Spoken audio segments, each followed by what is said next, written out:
Irmãos, como eu falei antes, missões não é somente a gente ir ou ofertar, né, ou orar. Essas são as 3 maneiras de fazer missões: ir, ofertar e orar. Mas existem outras maneiras de a gente fazer missões domésticas. Nós somos um missionário, e o primeiro campo missionário nosso é dentro da nossa casa. O primeiro a quem eu devo ganhar é o meu familiar. O meu trabalho missionário, ele não vai receber honras, ele não vai estar na presença de Deus só porque eu ganhei uma alma lá do outro lado do mundo e eu deixei perder uma dentro da minha casa. Então, o campo missionário, nós como cristão, como missionário, começa dentro de casa. Começa a ser evangelizar mesmo, ou até mesmo a gente, com o nosso testemunho, passar isso para os familiares, os parentes, né? E nós sermos o exemplo do reino de Deus aqui na terra. Como a gente ministrou ontem no estudo, né? O reino de Deus está próximo. Nós estamos próximos para levar o reino de Deus. Então a palavra, ela diz que o reino de Deus está próximo, não só porque Jesus está voltando, mas porque nós estamos próximos do próximo e nós somos o reino e estaremos levando o reino. A partir do momento que nós aplicamos a palavra e o inferno sai, é o reino que se estabelece ali. Então o reino de Deus está próximo. E com isso, irmãos, outros irmãos nossos estão passando por essa situação. Eles estão ministrando o reino de Deus dentro de casa, com a família. Se nós lembrarmos bem, no culto de Páscoa que nós estávamos aqui, houve um atentado lá na Sri Lanka, que é uma ilha do outro lado do mundo, né? E esse atentado, de um dos atentados, foram 3 atentados naquela ilha. De um desses atentados eu li a matéria de um pai que perdeu um filho de 13 anos. Tem 3 fotos aí. Uma vai mostrar o mapa para ver onde que é Sri Lanka. E tem 2 fotos para mostrar. Uma vai mostrar a igreja e a outra vai mostrar o pai. A primeira foto aquele pontinho vermelho em cima do L, aquela é a ilha, é a Sri Lanka. Olha, a gente está aqui desse lado, né, do Brasil, é lá do outro lado. E quando nós estávamos aqui cultuando o domingo de Páscoa, estava acontecendo um atentado lá, numa igreja naquele país do outro lado, né? Eles sofreram o atentado porque estavam dentro de uma igreja ministrando a palavra de Deus, mas nós sabemos que tudo é permissão de Deus. E aí eu li uma matéria de um pai que perdeu um filho. E quando eu li essa matéria, eu pensei na minha filha, né? Como que seria eu no lugar daquele pai? Como que seria você no lugar dele? Como seria você, mãe, no lugar da mãe daquela criança? Que infelizmente a mãe faleceu também junto com o filho, ficou só o pai. Mas se uma de vocês, mulheres, fosse a mãe desse menino e ficasse viva, como que seria? Você perdeu o filho. E aí, de toda a matéria que eu li, eu não trouxe a folha, eu esqueci, eu ia ler a matéria. Tem uma frase dele que assim me impactou. Porque aí eu lembrei da passagem de João 3,16, que Deus amou tanto o mundo que deu o filho. E aí eu li a matéria e li a fala dele para o repórter. Pensei, ele nem pensou nisso, no que Deus fez, mas o que ele está falando é quase que a mesma coisa. Ele disse para o repórter assim: eu criei meu filho por 13 anos, eu amei meu filho por 13 anos, mas agora Deus vai ter ele eternamente. É muito forte, irmão. Ele não teve egoísmo de falar: Deus levou meu filho, agora eu estou sozinho, estou sofrendo. Não. Ele se orgulhou: eu criei, amei meu filho por 13 anos, agora Deus vai ter ele eternamente. Porque ele sabia que ele foi testemunho vivo para o filho. Ele evangelizou para o filho. O filho estava com ele na igreja. Ele sabia os passos do filho. E com toda certeza ele sabia e sabe eternamente com Deus. E aí eu pensei na minha filha. Eu estou sendo testemunho para minha filha. Se acontecer alguma coisa hoje, eu vou sofrer por ela estar eternamente com Deus, ou eu vou sofrer por eu estar sozinho? Qual vai ser a minha reação? E eu passei a meditar nisso. Eu queria ter trago a matéria, mas foi até bom porque era muita coisa para ler. Mas irmãos, pense bem, o que esse pai falou para o repórter. Deus amou o mundo de tal maneira que deu um filho por nós. Esse pai amou tanto o filho que se alegrou em saber que vai viver, que o filho dele morreu e vai ficar eternamente com Deus. Né? Mostra a foto do pai. Esse foi o atentado lá na Sri Lanka. E o pai, pode mudar, esse é o pai. Essa foto está na matéria da Portas Abertas. Em junho agora, dia 16, se não me engano, 16 ou 18, uma coisa assim. É o dia da igreja perseguida. Então esse ministério, essa organização Portas Abertas, tem um dia no ano onde eles levam essa mensagem da igreja perseguida, e as igrejas que fazem parte dessa organização fazem o culto, fazem a arrecadação da oferta para que seja enviado para Portas Abertas. E a Portas Abertas ela não envia missionários, ela não é um ministério, ela apoia os missionários, ela apoia a igreja perseguida como essa igreja, e lá dá recursos, auxiliar com recursos, trabalho social, apoiar os missionários, apoiar a igreja. Isso é o trabalho da Portas Abertas. Nós ainda não estamos ligados diretamente com Portas Abertas, mas aos poucos a gente vai estar trazendo o trabalho das Portas Abertas, e quem sabe por ano que vem ou por outro ano a gente possa fazer isso, porque nós já temos um ministério em Moçambique. Então é melhor cuidar de um, porque Deus cuida de todos, né? Nós temos uma responsabilidade em Moçambique, vamos cuidar de Moçambique, mas não vamos deixar de ver os nossos irmãos ao redor do mundo que estão passando, que estão sofrendo. Amém? Livro de Hebreus, capítulo 13, versículo 3. Capítulo 13, versículo 3. Amém? Todos acharam? Amém. Está no telão? Lembre-se dos que estão na prisão. Esse é um recado para nós. Como se aprisionados com eles. Então é para nós lembrarmos e nos sentirmos aprisionados com eles. Do que estão sendo maltratados. Lembre-se também dos que estão sendo maltratados.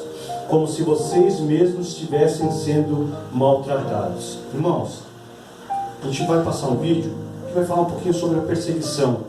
A gente tem focado na África, né? Mas os irmãos vão perceber que eu sou descendente de asiático, né? Da região lá do Japão, né? Então, o fato de eu ser asiático, eu trouxe um vídeo também para que vocês entendam a questão asiática. Não só a África sofre, como a Ásia sofre, né? Então esse vídeo vai retratar um pouco dos cristãos lá na Ásia, né? Que no caso o vídeo de hoje é da China. E lembrando os irmãos de que mesmo o perseguidor, ele também precisa de Cristo. Se nós lembrarmos do apóstolo Paulo, ele era perseguidor. E ele precisou de Cristo para hoje ele ser o perseguido, né? Então, nós não temos que nos levantar contra. É difícil?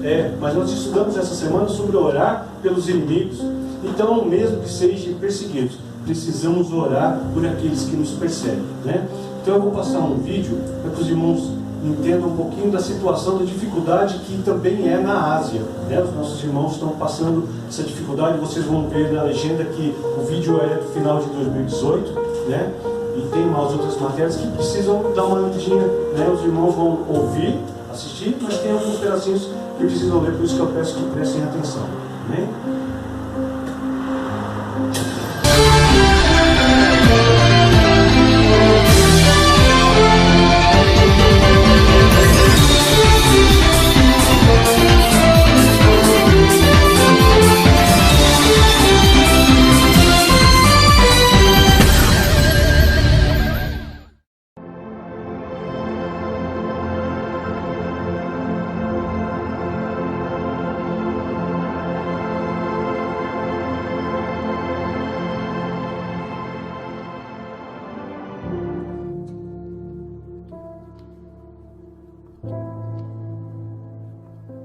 Por anos, a grande história desta nação tem sido o milagre econômico. Mas a outra história ainda não contada, especialmente na imprensa ocidental, tem sido a explosão do cristianismo. E muitos com os quais falamos têm dito que a oração tem sido a chave. CBN News viajou para o nordeste do país, onde está acontecendo uma atípica reunião de 24 horas de oração, unindo mais de 600 igrejas, todas orando não apenas pela China, mas pelo resto do mundo.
Na China, se você escolher adorar a Deus, está aceitando que será vigiado pela polícia.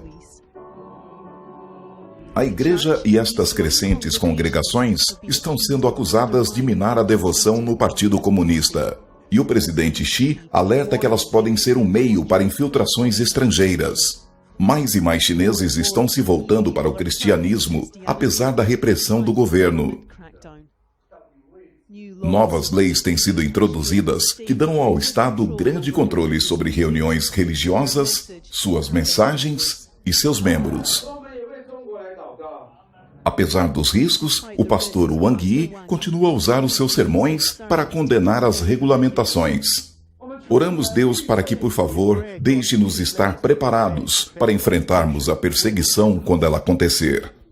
No último ano, um número de pastores foram presos, e o pastor Wang teme que ele pode ser o próximo. Eu preciso preparar meus irmãos e irmãs para uma possível acusação. Eles podem ser presos em breve. Esta igreja pode ser fechada. Alguém pode perder o seu emprego por causa da sua crença. Alguém que trabalhe para o governo pode ser investigado pela sua participação na igreja.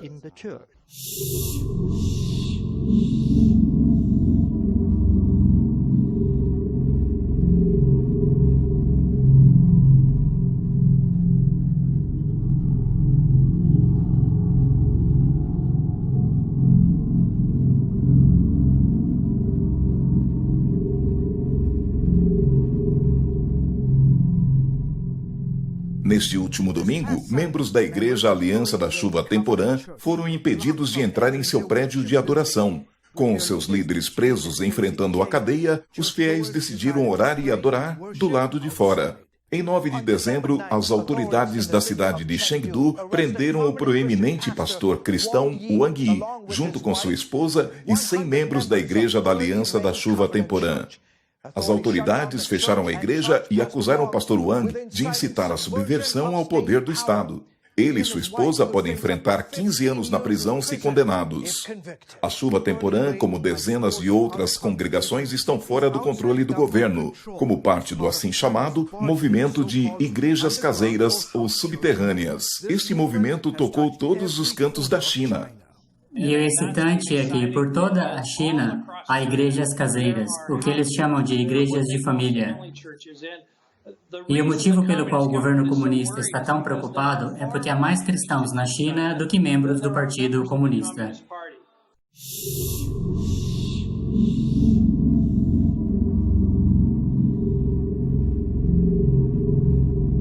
Essa repressão eu penso que seja uma resposta direta ao medo dos líderes do Partido Comunista, que veem a igreja crescendo muito mais rápido do que seu partido sabe. Sr. Yang, a China declarou guerra contra o cristianismo? Sim. Fong Gongwang, um especialista sobre religião na China, disse que o que começou muitos anos atrás como uma pequena campanha do governo contra igrejas não registradas transformou-se em guerra total. A campanha foi primeiro testada em problemas da cidade em 2014 até 2016. E agora tornou-se uma campanha a nível nacional. Uma campanha onde as autoridades miram rotineiramente casas de adoração, destroem cruzes, queimam bíblias e prendem pastores. O Sr. Fong Gong, que uma vez predisse que a China poderia se tornar a maior nação cristã, disse que o governo, liderado por Xi Jinping, vê o cristianismo como uma ameaça das aspirações políticas a longo termo do partido. Os cristãos são as organizações não governamentais que sobraram na encolhida sociedade civil na China. Sob Xi Jinping, o Partido Comunista Chinês está realmente tentando estabelecer um governo totalitário da sociedade chinesa. E os cristãos estão impedindo o caminho do totalitarismo. E é por isso que eles se tornaram um alvo. Em meados do século XIX, o devoto de Satanás Karl Marx escreveu no Manifesto Comunista: um espectro ronda a Europa, o espectro do comunismo. Posteriormente, o Partido Comunista surgiu na Europa, trazendo consigo uma grande catástrofe para as pessoas do continente. Por mais de meio século, este espectro evoluiu para o Partido Comunista Chinês, que tomou o controle de toda a China continental. Começou a causar estragos, infligindo terrível adversidade sobre as pessoas. O PC chinês era um bando de demônios que odiavam a verdade e estavam raivosos em sua hostilidade para com Deus. Os atos malignos cometidos eram muitos. Eles não apenas abusaram e massacraram centenas de milhões de chineses, mas também fizeram de tudo o que podiam para enganar as pessoas para negarem a Deus e a verdade. Ele tentou controlar toda a humanidade, para que todos adorassem o Partido Comunista como se fosse Deus, e o tratasse como Deus. Como resultado, os pecados do povo da negação de Deus, oposição a Deus e traição a Deus atingiu seu pico. Desde que subiu ao poder na China continental, o PC chinês tem sido incessante na sua perseguição da fé religiosa. Ele tem freneticamente preso e assassinado e expulso e abusado de missionários trabalhando na China. As atrocidades medonhas e atos maus se acumulam, numerosos demais para se contar. Na superfície, o PC chinês provê liberdade religiosa na Constituição, mas na realidade está encobrindo os fatos e enganando as nações do mundo. O seu objetivo final é erradicar a fé religiosa, tornando a China numa terra sem Deus. Eles querem controlar o povo chinês para sempre. Nunca antes um regime foi tão sanguinário em sua perseguição da fé religiosa, como tem sido o PC chinês. Eles consideram o cristianismo e o catolicismo como cultos. Rotulou a Bíblia como livro de cultos e confiscou e queimou inumeráveis cópias dela. Sujeitos ao sofrimento profundo, os cristãos chineses se tornaram ainda mais fervorosos em suas orações, pelo retorno do Senhor Jesus e pela libertação da perseguição do Partido Comunista. O Senhor Jesus disse: Pois da mesma maneira como o relâmpago parte do Oriente e brilha até no Ocidente, assim também se dará a vinda do Filho do Homem. Nos últimos dias, Deus se tornou novamente carne no Oriente. China.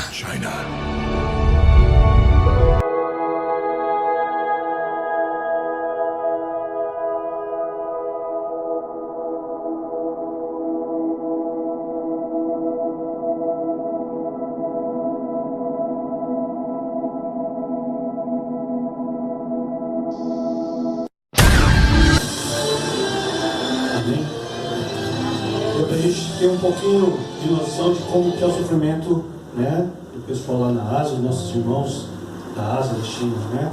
Isso é só um relato da China, mas a Ásia, ela é extensa, tem outros países que também sofrem com isso.